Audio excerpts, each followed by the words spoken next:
All right, as we saw last week with the passing of the Disrespect for Marriage Act, the lame duck session of Congress provides the ideal cover for legislators no longer accountable to the voters.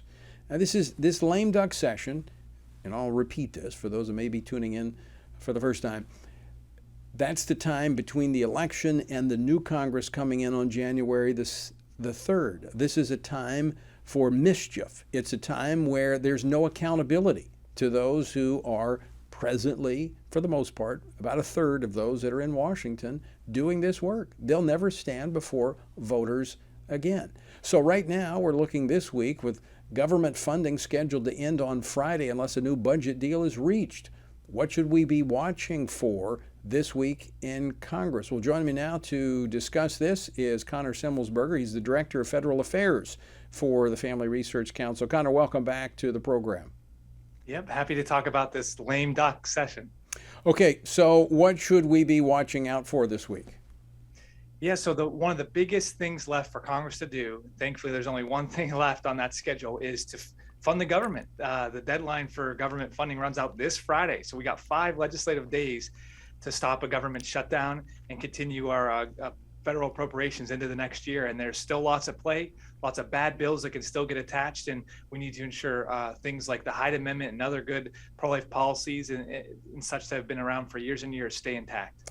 So the issue here in question is the funding for government, the budget.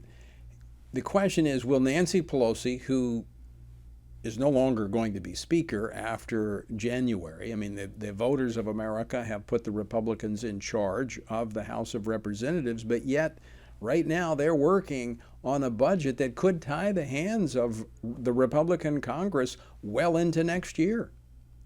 Yeah, that's exactly right. There's 3 likely scenarios here, Tony. The first is exactly how you outlined, letting Nancy Pelosi, Chuck Schumer, and Joe Biden set the congressional agenda for the entire next year, writing new appropriations bills, plussing up funding for a whole year. That'd be the least likely scenario. Another scenario, though, is if a deal doesn't come together, is they may just do what we call a continuing resolution, just continue this year's funding all the way till next September 30th. So be a whole year under that, but still tying the hands of the next House coming in and new Speaker. But the third scenario, and that's what we would like to see, is like you said, they've elected Republicans in the House to take over, and they should get a fair shake at actually setting the agenda for next year and write the appropriations bills come next Congress when they get back in January. Any indication of which way the Congress is leaning?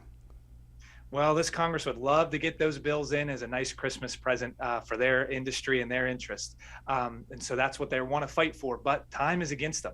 The clock is ticking. There's a Christmas holiday in between there and New Year's. And so the time's against them. And there's a lot that still has to get done if they want this package to come together before the Congress is out. All right. Beyond the funding for the federal government, what else are you monitoring this week? Yeah, there's some really problematic pieces of legislation that cut against the family, just like the Disrespect for Marriage Act did. One is called the Safe Banking Bill. This would be a huge boon for the marijuana industry, keeping it federally illegal, but allowing banks and the industry to continue to profit and make sales off an illegal substance, marijuana. A second bill is this bill called the Pregnant Workers Fairness Act. And again, we want workplaces to be fair to pregnant women, but unfortunately, this bill is riddled with language that would essentially equate maternity leave with time off to travel out of state to get an abortion. And we know how much this current administration loves pushing the abortion agenda. They would love nothing more than more regulatory authority over employers to force an abortion agenda on our country.